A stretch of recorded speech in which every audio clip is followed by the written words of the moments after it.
We had a small group in church, and we had Bible study, and we had a book of James. But anyway, there were two people that have aging parents, and they had to be split up in a different home. And then we said, can't we do anything for old people?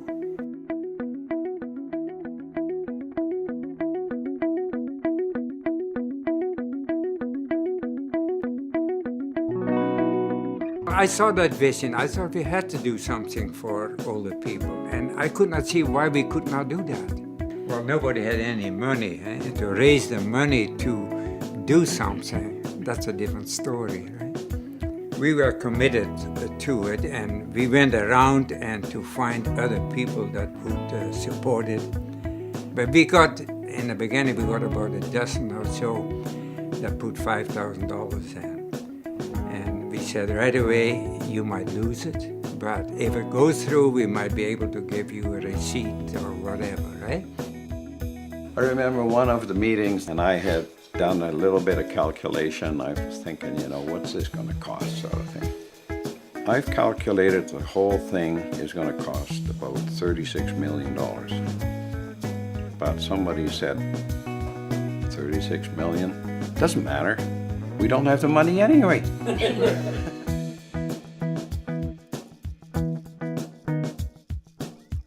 Somebody all of a sudden came by and said, I know a guy who's just moved here, and I think he can help us putting a plan together because he's been involved in other places in Ontario, and he's been involved with developing, and that was Martin Van Huysen. The first entry point for us as an organization was in October of 1993, when Eb Tolster, one of the Bible study committee members, gave me a call as they were kind of looking at doing a project and were somewhat frustrated with their inability to move things forward. They were targeting and buying land, and they didn't even have so much as a corporate entity in terms of how they might go through to purchase land. I basically told them that they needed to think of it like a bridge building from island to island, getting ultimately to the mainland where you want to go.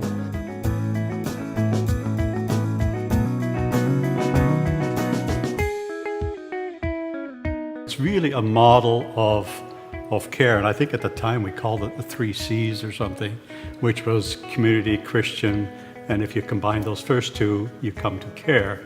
And from a senior's point of view, that's a model. I believe it was they were trying to raise $100,000. We did in the end raise $100,000 on the promise that this money would never be returned to the people that put up the money. And then the Elim Foundation achieved charitable status approval in late '94. The amount of hours that were put in by everyone, the amount of faith, even enterprises like Burnaby Lake, who could have gone to the market and probably done better than Elim and had a lot more surety of cash flow, but they understood the benefit of community, and without that kind of win-win understanding and the comprehension of what this community could do, Elim would have struggled.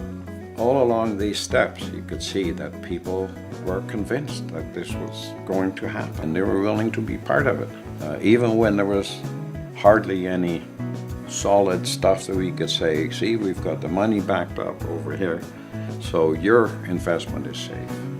And it was all along a matter of faith. Everything fell in place. It's amazing, really. And it's a lot bigger than our vision was in the beginning. We never thought that big. Elim is a wonderful village. It's the fruition of a vision. I think at its core, we achieved all the benchmarks that initial group wanted to achieve. And we're now 20 years down the road. We've achieved all the targets on that initial vision. And I think over the years, the agenda of Elim has been honored, and that's why you see the vision you do.